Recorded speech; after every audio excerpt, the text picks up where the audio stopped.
Bumisita si Napolcom Commissioner Rafael Vicente R. Calinisan, Vice Chairperson at Executive Officer ng National Police Commission, sa Police Regional Office 10 noong January 26, 2026, kasabay ng idinaos ng Monday Flag Raising and Awarding Ceremony sa Camp First Lieutenant Vicente J. Alagar, Lapasan, Cagayan de Oro City.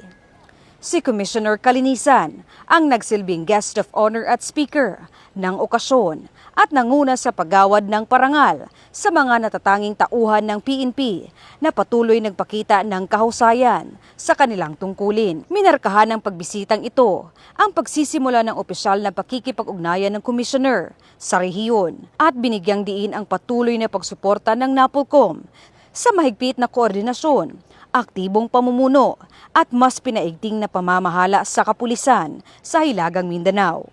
Ibinahagi rin niya ang mga inisyatiba para sa moral at kapakanan ng PNP, kabilang ang pagtaas ng benepisyo at scholarship ng mga benepisyaryo ng killed and wounded in police operations. Matapos ang seremonya, pinangunahan ni Commissioner Calinisan kasama sina Attorney Ramon Alfredo E. de la Cruz, Regional Director ng Napolcom Region 10, at Police Brigadier General Christopher N. Abrahano, Regional Director ng Pro-10, ang pagbisita sa Regional Mobile Force Battalion 10 upang suriin ang kalagayan, kahandaan at kapakanan ng mga tauhan.